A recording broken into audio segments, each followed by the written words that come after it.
નમસ્તે મિત્રો, જિગ્નેશ મેવાણી। 2019ના ભારત સરકારના રિપોર્ટ પ્રમાણે આપણા ગુજરાતમાં 19 લાખથી વધુ લોકો ડ્રગ્સ યુઝર્સ બની ચૂક્યા હતા। આજે 2025માં ઊભા છીએ ત્યારે અંદાજે 20થી 25 લાખ લોકો ડ્રગ્સના યુઝર્સ આપણા ગુજરાતમાં છે। શાળા, કોલેજ, યુનિવર્સિટી, હોસ્ટેલની બહાર પણ અને અંદર પણ 12-15 વર્ષના વિદ્યાર્થીનીઓ ડ્રગ્સનું સેવન કરતા ઝડપાયા છે। આ આપણા ગુજરાતને બરબાદ કરી નાખશે। આની સામે આખા ગુજરાતના યુવાનો જાગૃત થાય, લડવા માટે કમર કસે, મારી સાથે જોડાય। એના માટે યુથ અગેન્સ્ટ ડ્રગ્સ નશામુક્ત ગુજરાતની અમે જે કેમ્પેન લોન્ચ કરી છે એ કેમ્પેનમાં તમે તમામ લોકો જોડાવ એવી વિનંતી કરું છું વિડીયોના માધ્યમથી।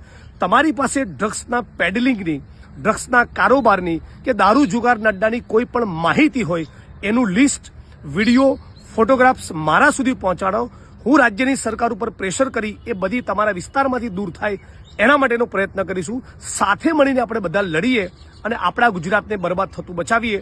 હેલ્પલાઇન નંબર પણ આ વિડીયો સાથે હું જોઈન્ટ કરીશ। આપ તમામ લોકોને વિનંતી કરું છું, જે પણ ફોટોગ્રાફ્સ, વિડીયો, માહિતી, અડ્ડાઓનું લિસ્ટ, જે પણ માહિતી તમારી જોડે હોય એ સોશિયલ મીડિયામાં મને ટેગ કરો, મારા સુધી પહોંચાડો, ન્યૂઝ ચેનલ સુધી પહોંચાડો, સ્થાનિક પોલીસ પ્રશાસન સુધી પહોંચાડો। પણ કોઈ પણ સંજોગોમાં આપણા ગુજરાતને ડ્રગ્સ મુક્ત કરવું છે।